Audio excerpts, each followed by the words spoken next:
انکار کر رہی ہے یہ غربت علی ہے، سن کر سلام حیدر کوئی نہیں ہے رکتا، واجب نہیں سمجھتا کوئی جواب دینا، افسوس فاطمہ بھی، افسوس فاطمہ بھی یہ بات جانتی ہے، یہ غربت علی ہے۔ مسجد میں سر جھکائے مولا کھڑے ہوئے ہیں، حاکم کی تہمتوں کو چپ چاپ سن رہے ہیں، صدیق کا سب کے آگے، صدیق کا سب کے آگے جھٹلائی جا رہی ہے، یہ غربت علی ہے۔ مظلوم کربلا کو یاد آ گئی سکینہ، بیٹی پہ مصطفیٰ کی کنفوس کا ہاتھ اٹھا، پہلو میں مرتضیٰ کی، پہلو میں مرتضیٰ کی تلوار رو رہی ہے، یہ غربت علی ہے، یہ غربت علی ہے، یہ غربت علی ہے۔ کہتی ہے رو کے زہرا جانے نہ دوں گی تنہا، پٹکے میں مرتضیٰ کے ہے ہاتھ سیدہ کا، اب ہے کسی کا درہ، اب ہے کسی کا درہ اور دختر نبی ہے، یہ غربت علی ہے۔ پہلو بھی ہے شکستہ، ہاتھوں پہ بھی ہے چھالے، ہے آپ کی امانت اب آپ کے حوالے، یہ کہہ کے مرتضیٰ نے میت نبی کری ہے، یہ غربت علی ہے۔ ایک کوچے میں پہنچ کر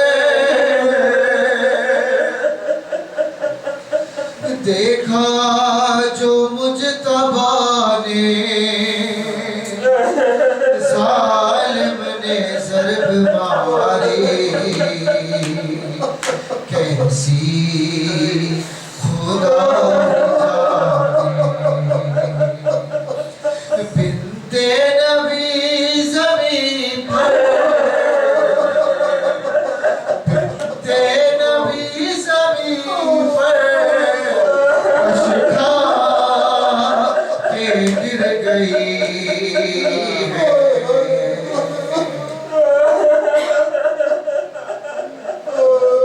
کافی ہے بس یہ فکرہ رونے کو زندگی بھر ہاتھوں کو اپنے اکثر تھے ملک حیدر پر شکن کی زوجہ پر شکن کی زوجہ گھٹ گھٹ کے مر گئی ہے یہ غربت علی ہے یہ غربت علی ہے یہ غربت علی ہے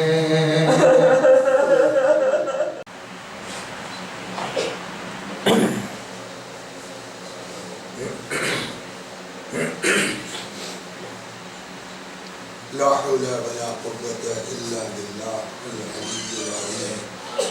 أعوذ بالله من الشيطان الرجيم. بسم الله الرحمن الرحيم.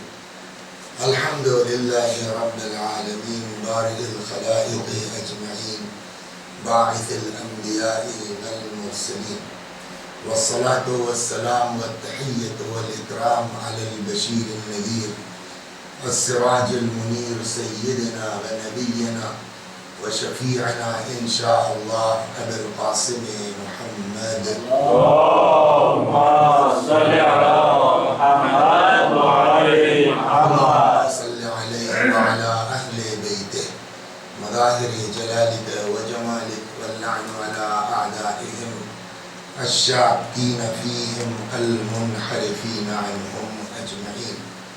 أما بعد فقد قال مولانا علي بن الحسين زين العابدين عليهم السلام فأما حق الله الأكبر فأنك تعبده ولا تشرك به شيئا. صلوات محمد وآله. اللهم صل على محمد وعلى محمد. گفتگو ہماری شروع ہوئی ہمارے اور آپ کے چوتھے امام سلام اللہ علیہ کے اس تفصیلی بیان سے متعلق کی تشریح میں جہاں حضرت نے انسانوں پر ہم پر آپ پر کس کا کیا حق بنتا ہے بیان فرمایا. جس میں پہلا حق شروع ہوا اللہ کا.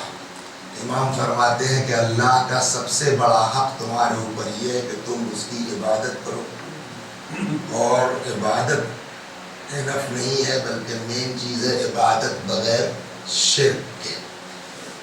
فَإِذَا فَعَلْتَ ذَلِكَ بِإِخْلَاصٍ اگر تم نے اللہ کی عبادت بغیر شرک کے اخلاص کے ساتھ انجام دے دیا تو اللہ تبارک و تعالیٰ اپنے اوپر واجب کر دے گا کہ تمہاری دنیا اور آخرت دونوں امور میں کافی. تو پہلی شرط یہ ہے کہ عبادت ہماری ہو شرک کے بغیر اور دوسری شرط امام نے یہ لگائی کہ فَإِذَا فَعَلْتَ ذَلِكَ بِإِخْلَاصٍ. تو آج جو گفتگو ہوگی وہ اسی کے اوپر کہ مین چیز ہے ایک تو یہ کہ اللہ کی عبادت بغیر شرک کے ہو وہ ایک ہلکا سا اشارہ ہو گیا لیکن اصل اس کے ساتھ ساتھ یہ ہے کہ اس میں بھی اخلاص پایا جاتا اور اگر اخلاص نہیں ہوگا تو خود بخود شرک آ جائے گا. تو یہ شرک اور اخلاص دونوں گویا ایک دوسرے سے جو ہے وہ مشترک ہے. چنانچہ اخلاص کے لیے آپ اگر قرآن پڑھیں تو اخلاص پر گفتگو قرآن میں بھی ہے. ارشاد ہوتا ہے وَمَا أُمِرُوا إِلَّا لِيَعْبُدُوا اللَّهَ مُخْلِصِينَ. ان لوگوں کو حکم دیا گیا ہے کہ مخلص خالصانہ طور پر اخلاص کے ساتھ اللہ کی عبادت کریں. یا ارشاد ہوتا ہے فمن کان یرجو لقاء ربہ، جس کو بھی اس بات کی امید ہے، توقع ہے کہ ایک نہ ایک دن اللہ کی بارگاہ میں جانا ہے، یہ تو سبھی کو احساس ہے نا، تو جس کو بھی یہ احساس ہے فَلْيَعْمَلْ عَمَلًا صَالِحًا، تو اس کو چاہیے کہ وہ نیک عمل بجا لائے، وَلَا يُشْرِكْ بِعِبَادَتِ رَبِّهِ أَحَدًا، اور اپنے پروردگار کی عبادت میں کسی کو شریک قرار نہ دے۔ تو یہ دو چیزیں جو دونوں ایک طرح سے دیکھا جائے تو ایک ہی ہے، شرک اور اخلاص کے بغیر ہمارے کسی عمل کا کوئی فائدہ نہیں ہے، نہیں بلکہ شاید الٹا نقصان بھی ہو جائے اگر ہم جو ہے وہ عمل اخلاص کے ساتھ نہیں ہے، دکھلانے کے لیے ہے یا شرک کے ساتھ ہے۔ چنانچہ اب فوائد اخلاص اور وہ چیزیں پہلے گفتگو کریں گے کہ اخلاص کا فائدہ کیا ہے، پھر انشاءاللہ اگر خدا نے توفیق دی تو بات ہوگی کہ وہ کون سی چیزیں ہیں کہ جو ہمارے اخلاص کے لیے رکاوٹ بن سکتی ہیں۔ چنانچہ خلوص کے لیے ارشاد ہوتا ہے ما اخلص عبد للہ عز وجل 40 صباحا، اگر کوئی شخص زیادہ نہیں 40 دن اپنے آپ کو اللہ کے لیے خالص کر لے، جرت ینابیع الحکمت من قلبہ علی لسانہ، تو اللہ اس کے دل سے حکمت کا چشمہ نکال کے زبان سے جاری کر دے۔ زیادہ نہیں، کتنے دن تک؟ 40 دن تک اگر آدمی اپنے آپ کو اللہ کے لیے خالص کر لے۔ ایک روایت اس خلوص کے سلسلے میں بہت اہم ہے اور اس پر ذرا سی وضاحت بھی اگر آپ اجازت دیں گے تو ہوگی۔ ارشاد ہوتا ہے الناس کلہم ہالکون، انسان سب کے سب ہلاک۔ ہلاک مانے اکثر آپ فلاں جگہ گولی چل گئی 40 ہلاک ہو گئے، تو ہلاک کے معنی موت کے بھی ہیں، لیکن ہر جگہ ہلاک کے معنی موت کے نہیں ہیں۔ کبھی یہ ہلاک اپوزٹ ہے حیات کا، تو ہلاک کے معنی کیا ہوں گے؟ موت کے۔ کبھی یہ ہلاک اپوزٹ ہے نجات کا، کہ الناس کلہم ہالکون، یہ تو پتہ ہے کہ سب کو مرنا ہے۔ یہاں ہالک سے مراد، ہلاک سے مراد موت نہیں ہے، بلکہ یہاں ہلاک اپوزٹ ہے نجات کا۔ یعنی مطلب یہ ہوا الناس کلہم ہالکون، کسی انسان کو نجات نہیں ملی ہے، الا العالمون، سوائے علماء کے جو پڑھے لکھے ہیں وہ بچ سکتے ہیں۔ اب اگر آپ عالم ہیں تو آپ نے کالر ٹائٹ کر لیا ہم بچ جائیں گے، حدیث آگے کہتی جی نہیں، والعالمون کلہم ہالکون، سارے علماء ہلاک، کوئی بچنے والا نہیں ہے، الا العاملون، سوائے ان لوگوں کے جو اپنے علم کے مطابق عمل کرتے ہیں۔ تو ایک آدمی ہے، عالم بھی ہے، مثلا عامل بھی ہے، تو خوش کا نہیں، آپ بھی خوش مت ہوئیے، کوئی گارنٹی نہیں ہے کہ آپ بچ جائیں گے۔ اب اگلا فقرہ والعاملون کلہم ہالکون، سارے عمل کرنے والے ہلاک، جتنے بھی نماز شب پڑھنے والے ہو، قرآن پڑھنے والے ہو، حاجی ہو، کربلائی ہو، سب ہلاک، الا المخلصون، سوائے ان لوگوں کے جن کے عمل میں بولیے اخلاص پایا جاتا ہو۔ قصاد اخلاص بھی ہے، یہاں رکیں گے تھوڑا سا، اخلاص بھی ہے، اب تو بچ گئے، اب بالکل بچ گئے، لیکن گھمنڈ مت کرنا۔ اس کے بعد فقرہ ہے والمخلصون علی خطر عظیم، اور جو اخلاص والے ہیں ان کے اوپر بھی خطرے کی تلوار لٹک رہی ہے کہ آج تو عمل اخلاص کے ساتھ کیا ہے، کوئی ضروری نہیں ہے کہ مرتے دم تک وہ عمل ہمارے اکاؤنٹ میں باقی رہ جائے۔ کمال آج کا خلوص کے ساتھ عمل کرنا نہیں ہے، کمال یہ ہے کہ مرتے دم، مثلا صلوات بر محمد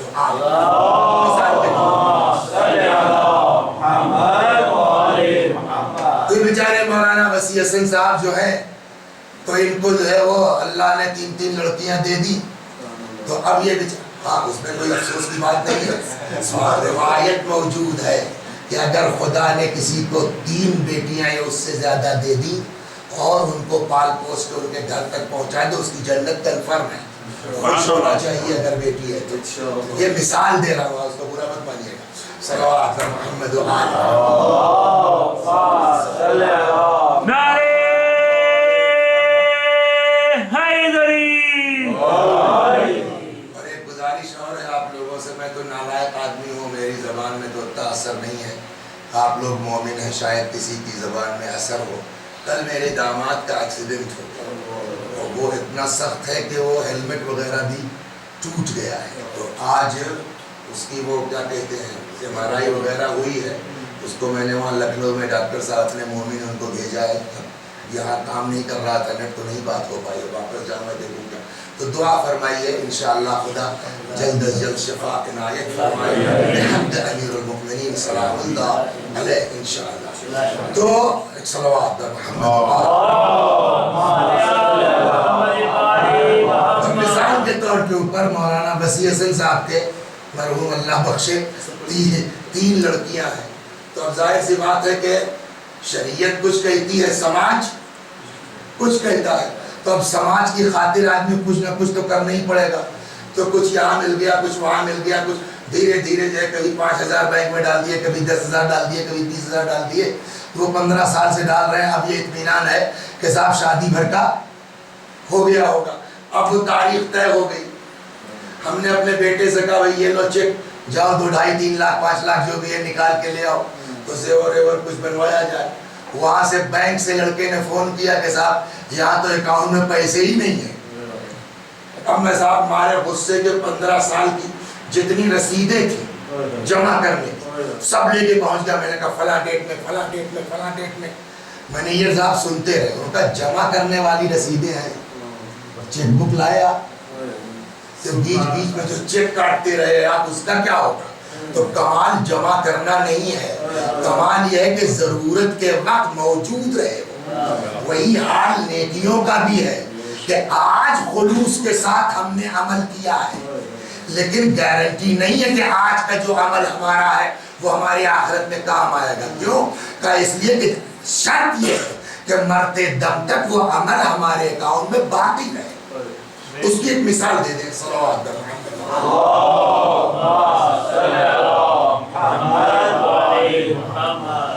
ایک بندے خدا ہے، بچہ ہے، فرض کیجئے 10 سال کا ہے، یتیم ہو گیا، کوئی آگے پیچھے نہیں ہے. آپ نے واقعاً اللہ کے لیے اس کی پڑھائی لکھائی سارا کام آپ نے اس کا اپنے ذمہ لے لیا اللہ کے لیے خلوص کے ساتھ.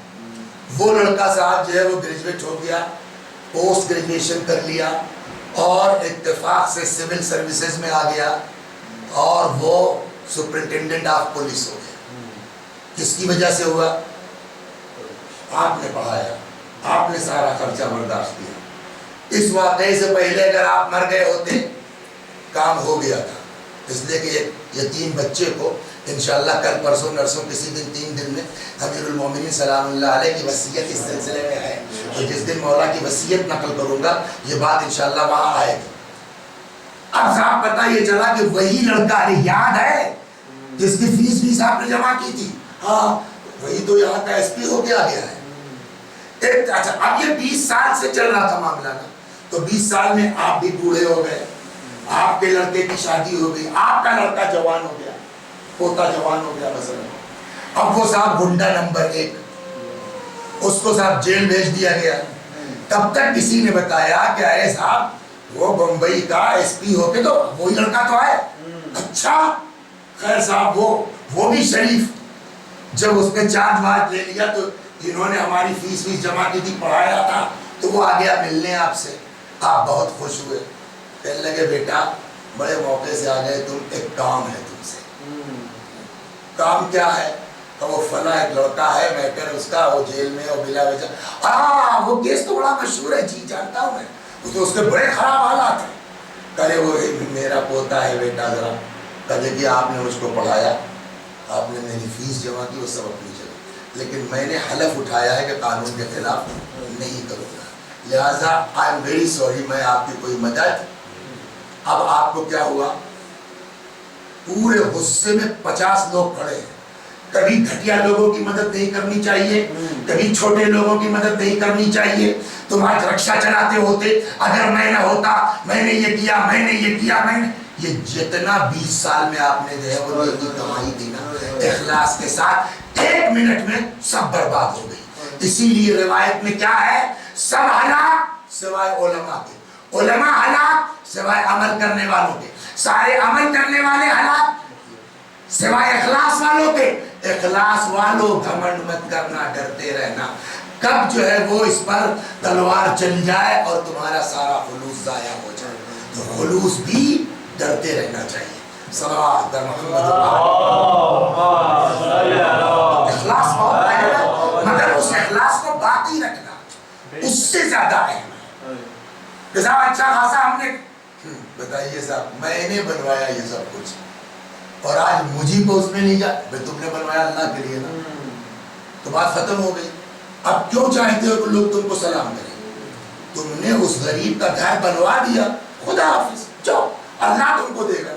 اب اگر ہم پلٹ کے چاہتے ہیں 20 سال کے بعد کہ صاحب اس کے لڑکے ہم کو سلام کریں، تو اخلاص کہاں گیا؟ لہذا روایت کہتی ہے اخلص العمل، اپنے عمل میں اخلاص برتو. فإن الناقد بصیر، اس لیے کہ جانچنے والا بڑی باریکی سے جانچ کرے گا. صلوات بر محمد. یہ چیز ہو گئی اہم کہ ہمارے عمل میں اگر خلوص نہیں پایا جاتا تو نہ ہمارے اس مجلس پڑھنے سے کوئی فائدہ ہے، نہ کوئی کار خیر کرنے سے کوئی فائدہ. مگر اخلاص کا معاملہ یہ ہے کہ ہو سکتا ہے جس وقت ہم عمل کر رہے ہیں اس وقت واقعاً خلوص ہو، 10 سال کے بعد وہ خراب ہو جائے.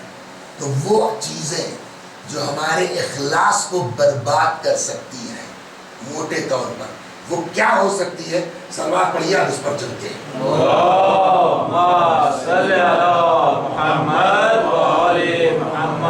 چنانچہ رسول خدا صلی اللہ علیہ وآلہ وسلم پہلی چیز جو ہمارے عمل کو برباد کرتی ہے، ہمارے خلوص کو برباد کرتی ہے، وہ کیا ہے؟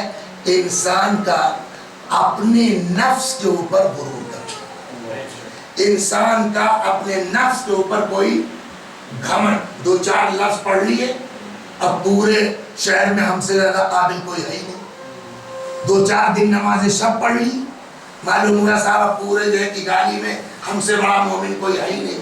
تو انسان کو جو برباد کرنے والی، خلوص کو جو برباد کرنے والی چیز ہے، اس میں پہلے نمبر پر کیا ہے؟ گھمنڈ، عجب. چنانچہ رسول اللہ صلی اللہ علیہ وآلہ وسلم فرماتے ہیں ثلاث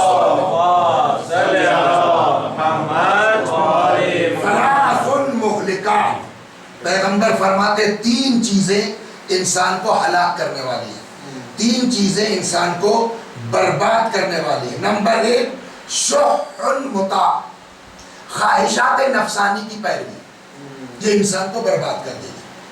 وحوان استغفر اللہ، حوان متبع، خواہشات نفسانی کی پیروی کرنا. وشح مطاع، کنجوسی انسان کو برباد کرنے والی ہے. 3 وَإِعْجَابُ الْمَرْءِ بِنَفْسِهِ، تیسری چیز جو انسان کو برباد کر دے گی، ہلاک کر دے گی، کوئی عمل قابل قبول نہیں ہوگا، وہ کیا ہے؟ انسان کا اپنے اوپر گھمنڈ کرنا، اپنے نفس کے اوپر غرور کرنا. بلکہ بسا اوقات، دیکھیے میری بات غلط میسج نہ جائے کہ بس اب مولانا نے تو یہ پڑھ دیا، نہیں، مطلب گناہ سے بھی بڑھ کر کے انسان کے لیے نقصان دہ گھمنڈ ہے. جرم سے بڑھ کے انسان کے لیے کیا ہے؟ چنانچہ میری اپنی جیب سے نہیں، یہاں روایت آپ سن لیجئے. پیغمبر فرماتے سیئۃ تسؤک خیر من حسنۃ تعجبک، وہ برائی جو تم کو اپنے اندر ذلیل کر دے وہ کہیں بہتر ہے اس نیکی سے جو تمہارے اندر گھمنڈ پیدا کر دے. کتنا بڑا جرم تھا ہور کا، لیکن اسی گناہ کی وجہ سے شرمندگی کا احساس بھاگ کے آ گئے، امام سے معافی مانگ لی، علیہ السلام بن گئے، ایک سے ایک قرآن پڑھنے والے مدینے میں ٹہلتے رہ گئے۔ صلوات پر محمد اور فرمائے سیئات تسوک، وہ برائی جو تم کو اپنے اندر برا بنا دے، یا میں آدمی اچھا نہیں ہوں یہ فیلنگ پیدا کر دے، وہ برائی کہیں بہتر ہے من حسنت تعجبہ، اس نیکی سے جو تمہارے اندر گھمنڈ پیدا کر دے۔ چنانچہ اللہ نے جناب داؤد کو تو جانتے ہی آپ حضرات، جناب داؤد کا نام سنا ہے، جناب داؤد کون تھے؟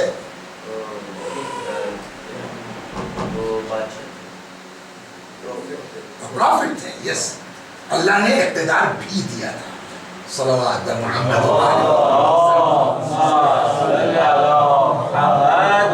اللہ نے جناب داؤد پر وحی نازل کی، فرمایا داؤد بشر المذنبین وانذر الصدیقین، داؤد گناہگاروں کو بشارت دے دو، خوشخبری دے دو۔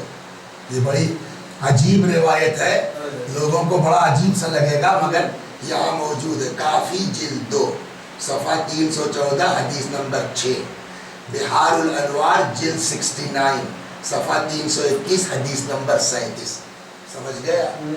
داؤد بشر المذنبین، اے داؤد گناہگاروں کو بشارت دے دو، اس کا مطلب نہیں کل سے گناہ کرنا شروع کر دے، ہاں یہ بات کہی جائے، بشر المذنبین، گناہگاروں کو بشارت دے دو، وانذر الصدیقین، اور صدیقوں کو ڈراؤ، نیکوکار بھی نہیں، صدیق سپرلیٹو بھی، صدیقوں کو ڈراؤ۔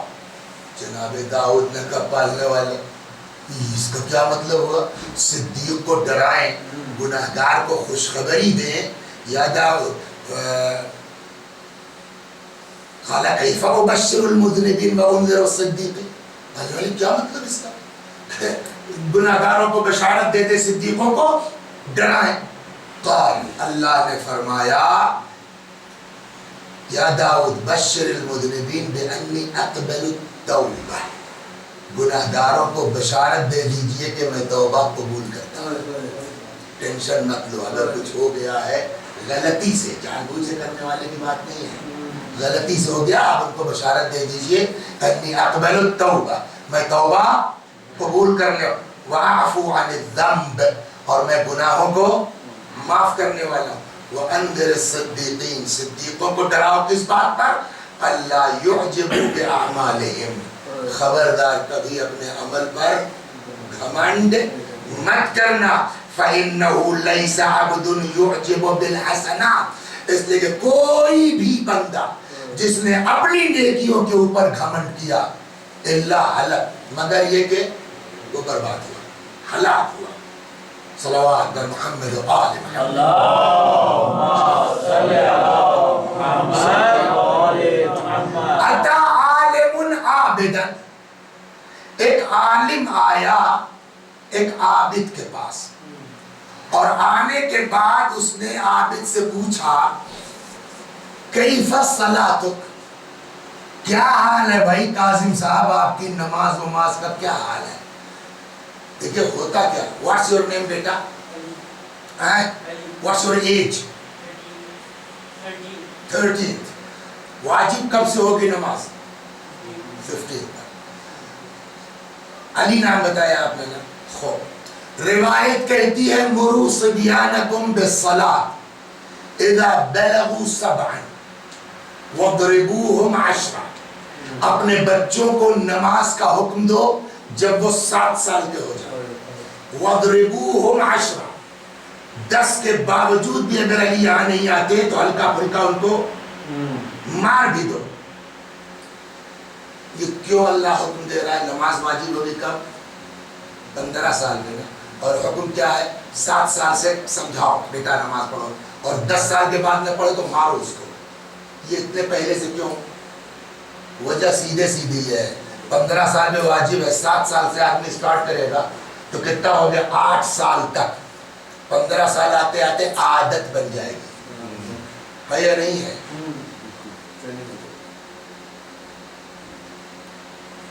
کبھی کوشش کی آپ نے سگریٹ چھوڑنے کی؟ شیشے والے بہت سے ہیں بھائی.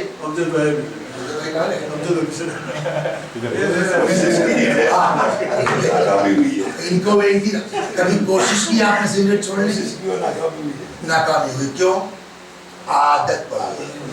جب عادت بن جاتی ہے تو چھوٹنا مشکل ہوتا ہے. دین اسی لیے سمجھاتا 7 برس سے لڑکے کی عادت ڈلواؤ. 8 سال تک پڑھتے پڑھتے جب تک واجب ہوگی تب تک عادت بن جائے گی. اس کے نتیجہ کیا ہوا؟ اب علی بھائی کی مثال لے لیجیے. علی بھائی جب 7 سال کے تھے تو ان کے دادا ان کی انگلی پکڑا کے لے جاتے تھے مسجد میں. انہوں نے نماز سیکھی نہیں ہے. وہ دادا کے ساتھ اٹھتے بیٹھتے سنتے سنتے یاد ہو گئی. ٹھیک.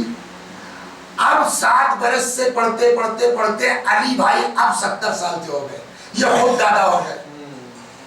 تو 7 برس سے جو آدمی نماز کا عادی ہے 70 سال کی عمر میں آپ علی بھائی سے پوچھئے گا علی دادا نماز کبھی چھوٹی آپ کی؟ جانتے ہیں ایسا جواب؟ میری نماز کب سے پڑھ رہا ہوں. اتنا بڑا تھا تب سے دادا لے جا رہے ہیں پکڑا کر کے. یہ جو 70 سال کی عمر میں 7 برس سے پڑھتے آ رہے ہیں گھمنڈ کا سبب ہو سکتا ہے نہیں ہو سکتا؟ یہ مثال میں نے گڑھی اسی حدیث کو دیکھ کر کے. شاید اسی ٹائپ کے کوئی عابد تھے کہ جو بڑے اللہ والے تھے اور نماز وہی علی بھائی کی طرح بچپنے سے پڑھ رہے تھے 7 سال سے. اتا عالم عابدن.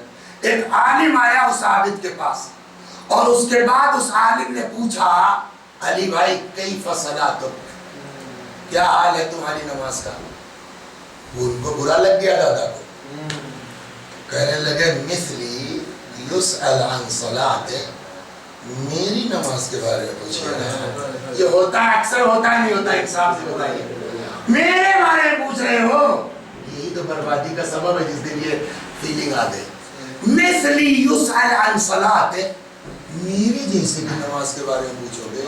وَأَنَا أُصَلِّي مُنْز کذا و کذا، میں کب سے نماز پڑھ رہا ہوں. 7 سال کا تھا تب سے دادا کی انگلی پکڑ کے جاتا تھا. وہ مولوی صاحب کہنے ہیں جی جی ماشاءاللہ ماشاءاللہ. تو کیا کہنا ہے؟ پھر انہوں نے دوسرا سوال کر لیا وَكَيْفَ بُكَاؤُكَ فِي صَلَاتِكَ، کیا حال ہے علی بھائی آپ کے نماز میں گریا وریا ہوتا ہے کچھ؟ لگے میاں مول صاحب، یہ ان کے یہاں کی زبان ہے مول صاحب چاہے ہاں جو انہی کے میاں مول صاحب میں ایسا روتا ہوں نماز میں کہ یہ سب داڑھی واڑی بھیگ جاتی ہے میری. اس عالم نے جو جواب دیا. اچھا یہ روایت کس نے نقل کی؟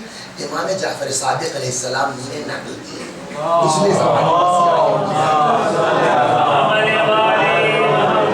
اب سنیے آپ روایت. اتا عالم عابدا، ایک عالم آیا عابد کے پاس. فقال له کیف صلاتک، کیا حال ہے تمہاری نماز کا؟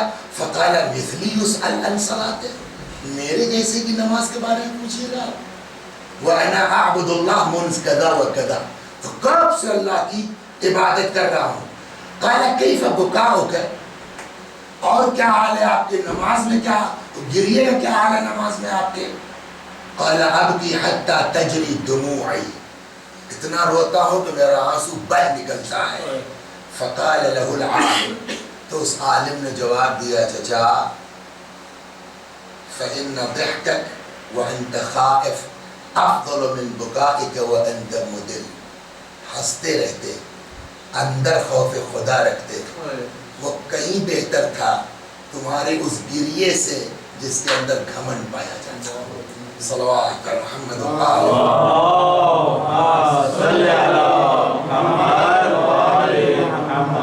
سناؤں آپ کو گھمنڈ.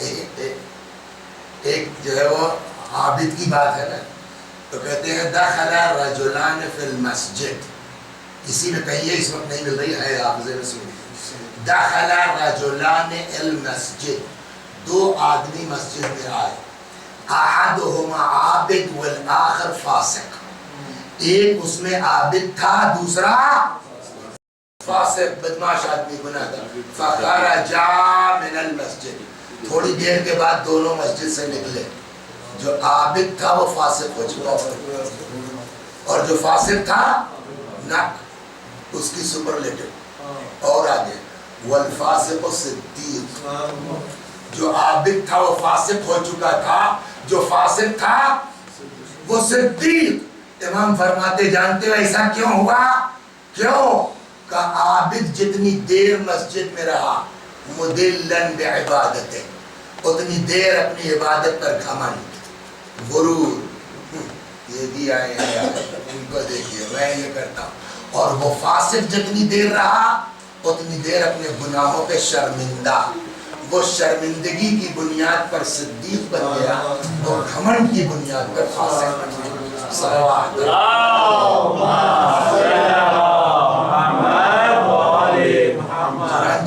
بہت مزیدار ہے یہ قصہ, سن لیجئے آپ. تو جناب عیسیٰ کے زمانے کی داستان ہے.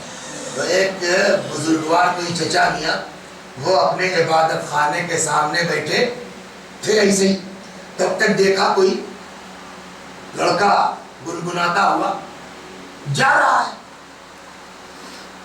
تو وہ کچھ گنڈا ٹائپ کا تھا یا بدماش تھا, کیا تھا, بہرحال بدنام آدمی تھا.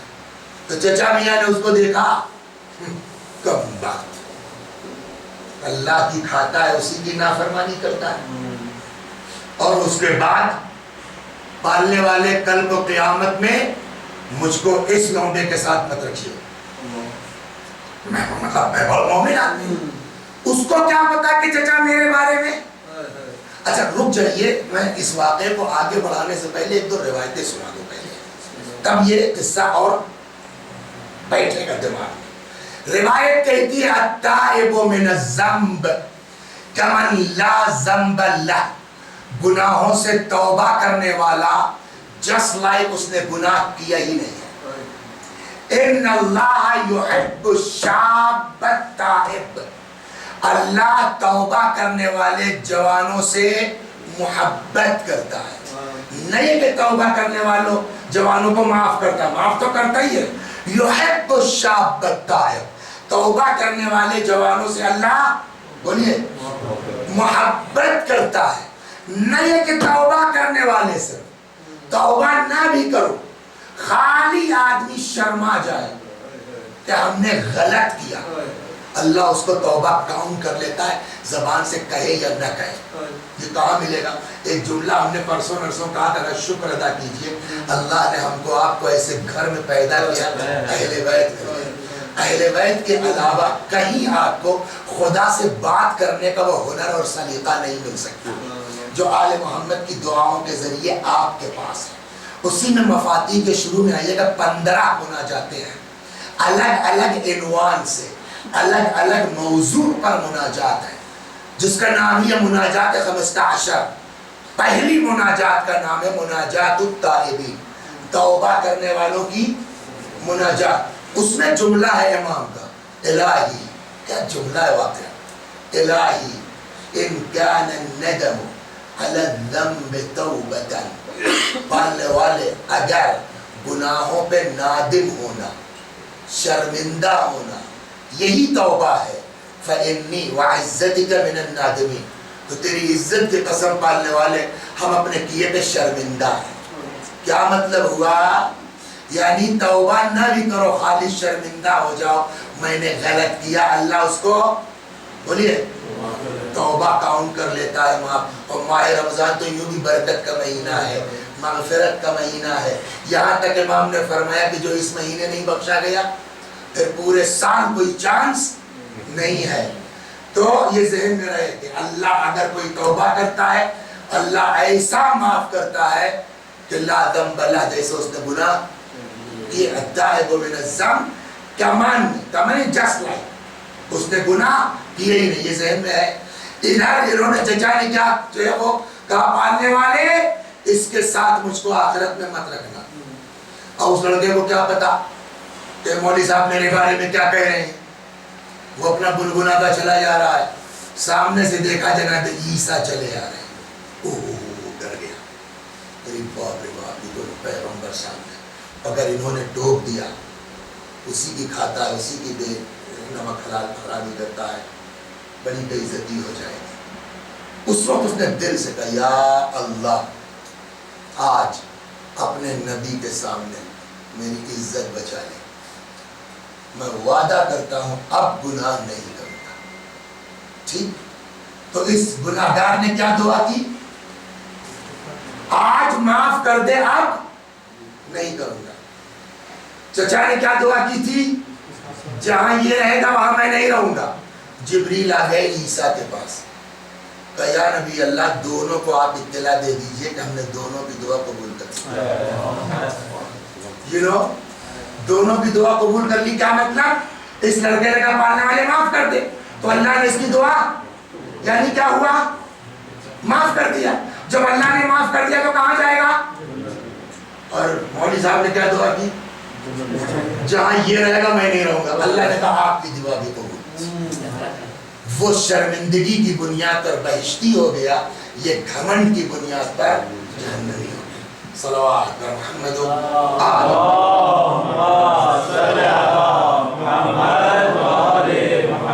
اب یہ جو گھمنڈ ہے، یہ جو عجب ہے، اس سے ایک چیز نکل کے آتی ہے جس کو کہتے ہیں ریا، دکھاوا۔ اسی گھمنڈ کی ایک وہ بھی ہے، فویل للمصلین، ویل ان نمازیوں پر، الذین هم عن صلاتهم ساہون، جو اپنی نماز میں غفلت برتتے، باعث یعنی اگلا، الذین هم یراؤون، اور وہ لوگ جو دوسروں کو دکھانے کے لیے اعمال بجا لاتے ہیں۔ یہ بھی اخلاص کے خلاف ہے۔ اللہ تبارک و تعالی ہم لوگوں کو خلوص کے ساتھ، خلوص نیت کے ساتھ عمل کرنے کی توفیق عنایت فرمائے، اور اس خلوص کو ریا سے، عجب سے، گھمنڈ سے انشاءاللہ بحق امیر المومنین، اس لیے کہ دنیا میں جس اخلاص کے ساتھ اہل بیت نے، خاص کر کے میرے مولا نے عبادت کی ہے، دنیا میں کوئی کر ہی نہیں سکتا۔ سوچ سکتے ہم لوگوں کا حال کیا ہے آقا؟ کہیں کوئی چیز یاد آئے یا نہ یاد آئے، اللہ اکبر، جیسے ہی سورہ شروع کیا ویسے ہزار باتیں دماغ میں آنا شروع ہوتی۔ ہم لوگوں کے ساتھ یہ خود اس بات کی دلیل ہے کہ نماز موسٹ امپورٹنٹ ہے، اس لیے کہ جو زیادہ اہم ہوگی شیطان اس پر زیادہ کام کرے۔ دیکھیں روزہ بہت ہے، میں اس سے انکار نہیں ہو سکتا، لیکن ہم لوگوں کا حال کیا ہے؟ 15 گھنٹے فاقہ کر لیں گے، 5 منٹ کی نماز کے لیے عجیب طرح کی حسرت ہوتی ہے، ہوتی نہیں ہوتی؟ یہ اس بات کی دلیل ہے کہ نماز سب سے اہم ہے۔ اگر سب سے اہم نہ ہوتی تو شیطان اس کو روکنے کی کوشش نہ کرتا۔ لہذا کثرت کے ساتھ ہم کو پڑھنا چاہیے، خاص کر کے اس رمضان میں اعوذ باللہ من الشیطان الرجیم۔ تو وہ امیر المومنین، ساری دنیا کے خیالات ہمارے یہاں کب آتے ہیں؟ بولیے نماز میں۔ لیکن آدمی اگر کہیں محو ہو جائے، آپ موبائل دیکھ رہے ہیں، آپ کا بچہ سامنے ہے اور وہ بھاگا جا رہا ہے، سامنے جو ہے وہ کیا ہے؟ تالاب ہے، گر سکتا ہے اس میں، لیکن اتنا محو ہے کہ آپ کو ہوش نہیں کہ آپ کا بچہ کہاں جا رہا ہے۔ یہ ایسا کیوں ہوتا ہے؟ جب آدمی کسی چیز میں کھو جاتا ہے نا، پھر اس کے علاوہ کچھ دکھائی نہیں دیتا، احساس نہیں ہوتا۔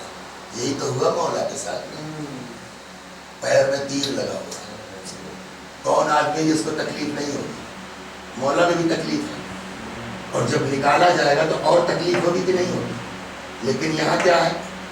الٹا ینسب الی مولانا امیر المومنین، بیان کیا جاتا ہے، نسبت دی جاتی ہے علی کی طرف کہ وقع فی رجلہ نصل، ساتھ سے کہ ان کے پیر میں ایک کوئی چیز چبھ گئی، تیر نیزہ ٹائپ کا، فلم یمکن من اخراجہ، اتنی تکلیف تھی کہ نکالنا مشکل تھا۔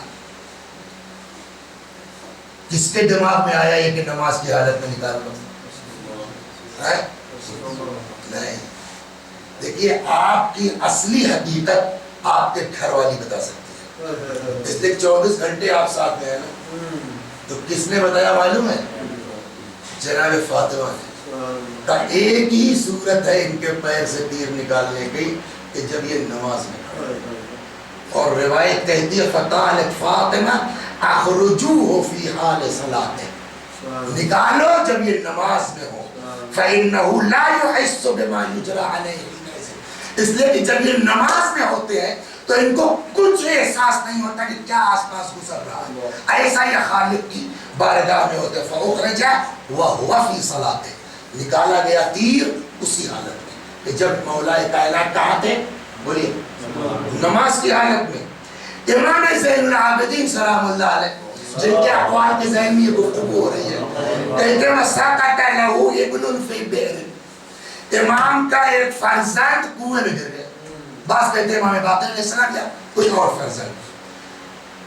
فَتَفْزَعُ أَهْلُ الْمَدِينَةِ، مدینے والے شور چیخ مچا رہے ہیں نا ایسے، اور رسالو اور ادھر آؤ، اور ہنگامہ ہوگا نہیں ہوگا. اور امام وہیں نماز پڑھ رہے ہیں. حتی اخرجو وکانا قائما یصلی، یہاں تک کہ شور ہنگامہ جو ہوا بچے کو نکال لیا گیا. اور امام سجاد کا عالم کیا تھا؟ کانا یصلی، وہ کیا کر رہے تھے؟ نماز پڑھ رہے تھے. فما زال عن محرابہ، نماز ہی میں رہے پروانے. فقیل له فی ذلک، بعد میں کسی نے کہا مولا اتنا شور ہوا آپ کی یہی سر کے اوپر، آپ کا بیٹا کنویں میں گر گیا اور آپ نماز نہیں توڑی آپ نے.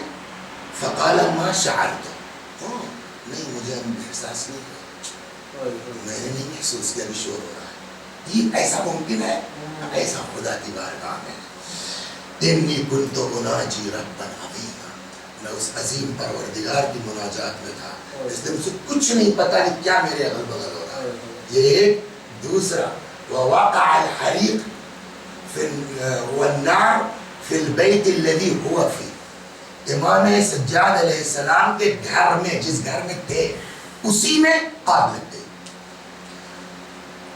ہوا وکان ساجدا فی صلاته، وہاں تو شور ہو رہا تھا کنویں میں گرنے کے بعد، لیکن کوئی امام کا نام لے کے نہیں پکار رہے، آپس میں شور ہو رہا تھا رسی لاؤ یہ کرو. یہاں تو لوگوں نے امام کو آواز دی کہ صاحب نکل آئیے آگ لگی ہے. وکان ساجدا فی صلاته، امام کے گھر میں آگ لگی تھی اور امام کس حالت میں تھے؟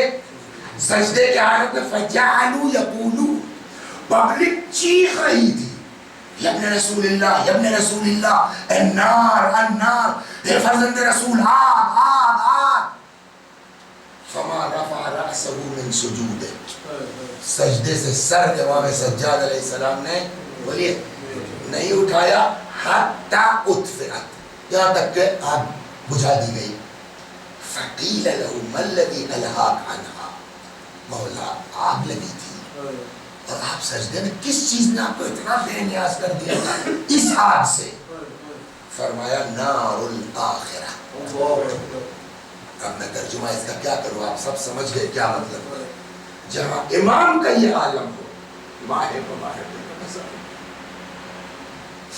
کل سے شب قدر شروع ہو جائے گی انشاءاللہ. یا اللہ، امام سجاد کا واسطہ، مولا امیر المؤمنین کا واسطہ، پروردگارہ اس ماہ رحمت میں، ماہ برکت میں، ماہ مغفرت میں یا اللہ ہم سب کو توبہ کی توفیق عطا فرما. یا اللہ ہمارے ماں باپ کی مغفرت فرما. بس چند جملے مصاحب کے اور ختم دعا، اللہ تبارک و تعالی ہم سب کو توبہ کی توفیق عطا کرے انشاءاللہ. کل بات یہاں تک آئی جناب علی اصغر کے سلسلے میں، عرض کیا میں نے کہ اکبر کا لاشا لے کے آئے کوئی تکلف نہیں، قاسم کے لاش کے ٹکڑے لائے کوئی تکلف نہیں، مگر پتہ نہیں 6 مہینے کے بچے کے خون جیسے لاشوں میں کیا تھا کہ بار بار خیمے کی طرف بڑھتے تھے واپس آ جاتے تھے. مطلب شاید یہ کہ کیسے بتاؤں ماں کو کہ 6 مہینے کا بچہ بھی مار دیا گیا. آخر کار پکارا. رباب نے جب بچے کو دیکھا تو روایت کہتی کچھ نہیں بولی، بس ایک فقرہ زبان سے نکلا، کیا بیٹا کیا تجھ جیسے بچوں کو بھی مار دیا جاتا ہے؟ اور یہ اکلوتی لاش ہے جس کو امام علیہ السلام نے خود اپنے ہاتھ سے دفن کیا. کہتے ہیں خیمہ پر آئے اور ذوالفقار سے امام نے گڑھا کھودا، قبر کھودی اور اپنے ہاتھ سے امام نے اس کو دفن کیا. لیکن کیا بس ایک چیز، آج اتفاق سے مجلس کے پہلے بھی صدیقہ طاہرہ کا ذکر ہو رہا تھا. جب جناب فاطمہ سلام اللہ علیہا کی شہادت ہو گئی، بی بی کا انتقال ہو گیا، غسل دیا گیا، کفن پہنایا گیا، جنازہ تیار ہو گیا، وہ ساری تفصیل ہے نا. رات کی تاریکی میں جناب فاطمہ سلام اللہ علیہا کے جسم مبارک کو لا کے بقیع میں دفن کر دیا گیا. کیوں؟ وصیت تھی کہ جن لوگوں نے مجھے ستایا ہے میرے جنازے میں شہید دفن کر دیا گیا. دفن کر کے پلٹ رہے تھے، یا رات کا واقعہ تو وہیں شاید مسجد نبوی میں رک کے عبادت وغیرہ میں لگ گئے، اس لیے کہ عمار جو ہے وہ اس روایت کو نقل کرتے ہیں. عمار یاسر کہتے ہیں کہ ہم نماز وغیرہ پڑھ کے مسجد نبوی سے نکل رہے تھے تو وہ بندہ خدا مل گیا. کیا نام ہے؟ چلو بھائی عمار اچھا ہوا مل گئے، چلتے ہیں علی کے یہاں دیکھیں کیا پروگرام ہے دفن وغیرہ کا. عمار نے کہا رات دفن کر چکے ہم لوگ، وہی تو مارے دفن کر کے. وہاں چلے گئے، نماز پڑھی، نماز پڑھ کے پلٹ رہے تو اس شخص نے عمار کو وہی تماچا مارا. وہ عمار نے کہا میں نے کیا کیا مجھ کو مارنا. اس کے بعد یہ لوگ غصے میں آئے مولا کے دروازے. اس کو سن لیجیے اور تمام کر دیجیے. غصے میں آئے، یعنی آپ نے اچھا نہیں کیا، ہمارے نبی کی بیٹی تھی، ہم ان کا شان سے جنازہ اٹھاتے، ہم ان پر نماز پڑھتے، آپ نے بغیر ہماری اطلاع کے دفن کر دیا. مولا نے فرمایا بھیا میں نے خود سے کچھ نہیں کیا، خود ان کی وصیت تھی، ہم نے وصیت کے اوپر عمل کیا، اس میں ہمارا کوئی رول نہیں ہے. وہ کہتا ہے ٹھیک ہے تو جو آپ کو کرنا تھا کر لیا آپ نے، ہم جا رہے ہیں. چلو بھائی کچھ عورتوں کو بلاؤ، ہم جا رہے ہیں، قبر کھودیں گے، لاش نکالیں گے، ہمارے نبی کی بیٹی تھی، ہم ان پر نماز پڑھیں گے، شان سے جنازہ اٹھائیں گے. یہ وہ موقع تھا جب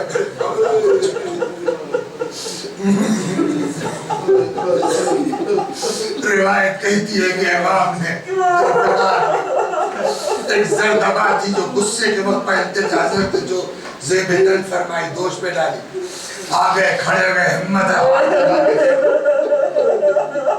تب تک سامنے سے ایک آدمی آ رہا تھا، اس نے دیکھا ارے کیا کر رہے ہو تم لوگ؟ کیا ہوا؟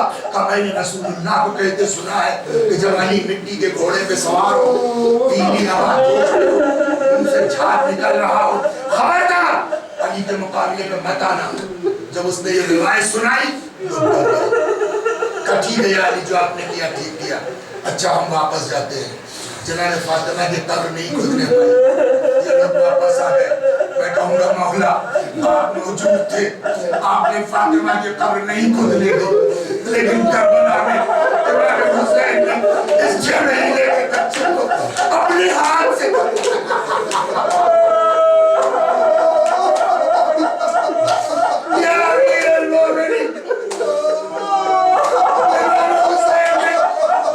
کو اپنے ہاتھ سے دبایا، مگر ان ظالموں نے نیزہ چبا چبا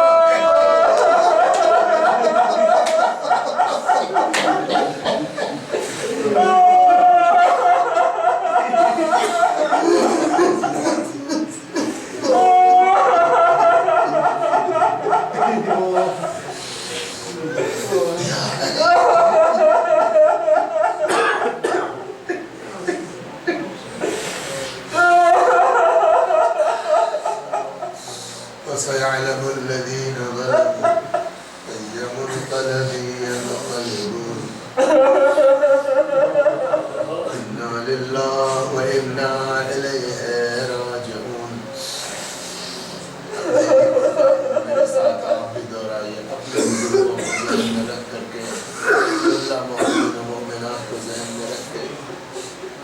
اللهم صل على محمد وآل محمد اللهم صل على محمد وآل محمد اللهم صل على محمد وآل محمد أعوذ بالله من الشيطان الرجيم بسم الله الرحمن الرحيم الحمد لله رب العالمين الرحمن الرحيم مالك يوم الدين إياك نعبد وإياك نستعين اهدنا الصراط المستقيم صراط الذين أنعمت عليهم غير المغضوب عليهم ولا الضالين بسم الله الرحمن الرحيم قل هو الله أحد الله الصمد لم يلد ولم يولد ولم يكن له كفوا أحد بسم الله الرحمن الرحيم قل هو الله أحد الله الصمد لم يلد ولم يولد ولم يكن له كفوا أحد بسم الله الرحمن الرحيم قل هو الله أحد الله الصمد لم يلد ولم يولد ولم يكن له كفوا أحد كذلك الله ربنا صدق الله العلي العظيم اللهم صل على محمد وآل محمد اللهم صل على محمد وآل محمد اللهم صل على محمد وآل محمد وعجل فرجهم واحشرنا معهم پروردگار سورہ حمد و توحید و صلوات کے ثواب جملہ مؤمنین و مؤمنات مخصوصاً و محبان علی جن کو کوئی ایصال ثواب کرنے والا نہیں ہے اس بزم میں موجود جتنے مرد و عورت ہیں ہم سب کے بزرگ و ضروحوں تک پہنچا دے جن کے گناہوں کو بخش دے جوار معصومین کی جگہ کرامت فرما وآخر دعوانا الحمدللہ